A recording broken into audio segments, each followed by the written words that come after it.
qulna ya Adamus kun anta wa zaujukal jannah. Ini saya kotaki. Wa qulna, kenapa saya tidak kotaki ini? Karena saya akan tunjukkan betapa tinggi dan istimewanya perintah ini. Dan demi keagunganku, sedikit kita belajar bahasa Arab, Bu. Kalau kita baca Al-Quran, ada kalimat begini ujungnya, na panjang. Dan kata gantinya kalau kembali kepada Allah, misal inna anzalnahu fi lailatil, kan pakai na panjangnya, itu disebut namanya ta'zimun nafsi li ta'zimi sya'ni. Kalau bahasa bebasnya, informasi yang disampaikan itu begitu penting, sampai saking pentingnya Allah menyampaikan itu dengan menunjukkan keagungan zatnya. Menerjemahkannya, hei, demi keagunganku, aku sampaikan ini yang begitu penting untukmu. Jadi kalau ibu temukan di Quran ngaji ada kalimatnya na, artinya informasi yang disampaikan begitu penting, tidak biasa dan istimewa. Saya ingin tekankan, ketika Allah menyebutkan kata zauj di sini dan sakinah, itu memberikan kesan bahwa kehidupan sakinah dan keberpasangan itu sesuatu yang istimewa, sesuatu yang tidak biasa. Ini poinnya. Di dalamnya ada laki-laki, di dalamnya ada perempuan. Pemahaman yang kedua, ketika Allah menciptakan Adam laki-laki, menciptakan perempuan yang kelak nanti kita kenal dengan nama Hawa, nanti saya kisahkan, itu pun memberikan kesan istimewa. Jadi jangan ibu simpulkan bahwa, maaf, cuma laki-laki yang istimewa, tidak. Perempuan juga istimewa. Saking istimewanya digunakan oleh Allah ta'zimun nafsi, keagungan dirinya untuk menunjukkan keistimewaan penciptaannya. Karena terkait perempuan yang kita bahas, saya khususkan pada aspek fitrah perempuan saja.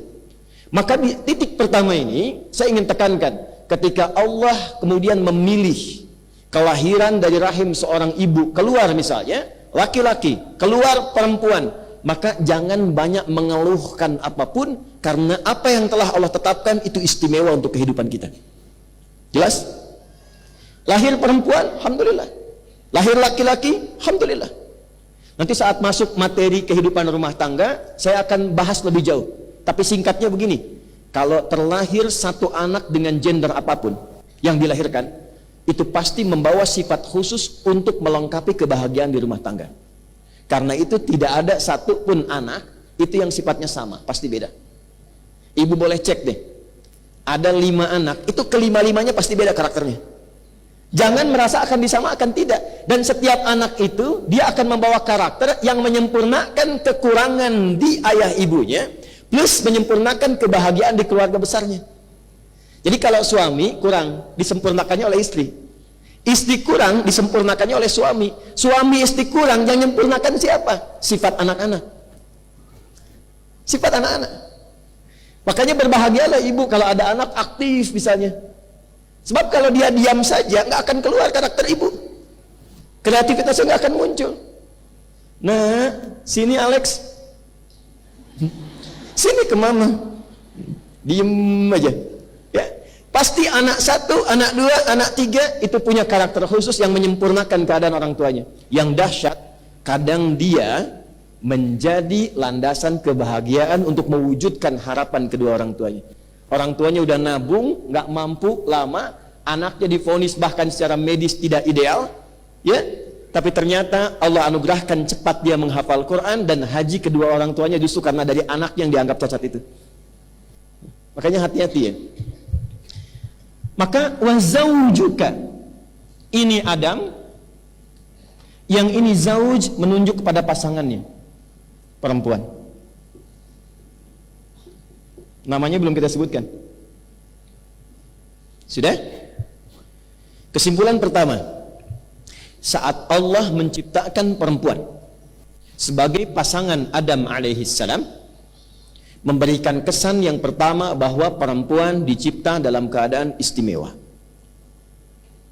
Jelas? Jadi berbahagialah ibu, bersyukurlah ibu diciptakan oleh Allah sebagai seorang perempuan karena ada keistimewaan yang Allah titipkan hanya pada ibu, bukan pada yang lain. Itu yang kemudian penting untuk diketahui setelahnya. Itu dulu satu. Plus kalau berharap-harap kemudian menikah dengan suami berusaha ikhtiar pengen punya anak laki-laki, ternyata lahir perempuan. Dan nikmat anak ini unik. Pengen cepat, lambat. Pengen lambat, cepat. Padahal marahan kan, tapi hamil lagi gitu kan. Tuh. Kemudian pengen laki-laki, perempuan. Pengen perempuan, lahir laki-laki. Jadi ketika yang diharapkan laki-laki, lahir perempuan, jangan langsung disimpulkan, ah ya Allah, saya kan berharapnya ini, punya rencana ini. Ketika rencana ibu ternyata berbeda dengan rencana Allah, ikutkan rencana ibu pada rencana Allah. Itulah yang dialami Hannah saat mengandung, berharap lahir laki-laki, ternyata yang lahir perempuan, Maryam. Itu ada di Quran surah ketiga Ali Imran di ayat ke-36. Falamma wada'atha qalat rabbi inni wada'tuha untha. Ketika Hannah lahiran, lahir perempuan. Padahal dengan Imran suaminya, itu doanya panjang, pengen laki-laki, pengen laki-laki. Sampai mohon maaf, sebelum Maryam lahir, itu Imran meninggal.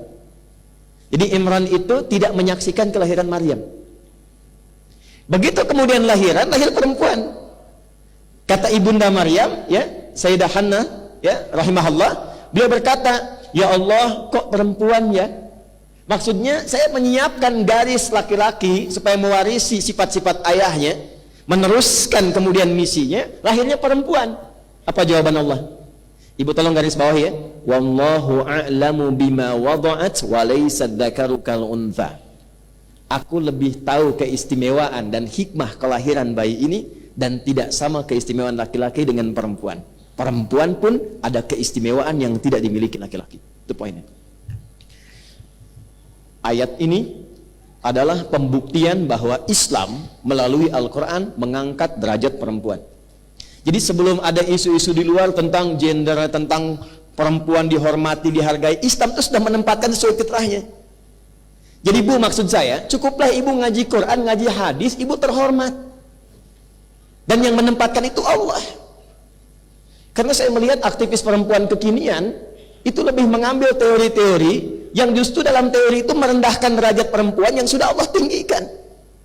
Allah sudah bilang, saya membuat keadilan, datang kesetaraan. Setara itu tidak akan pernah adil, Bu, karena adil itu tidak harus setara. Yang adil itu diberikan sesuai dengan maslahatnya. Saya tanya ibu deh, ibu punya anak SD, SMP, SMA.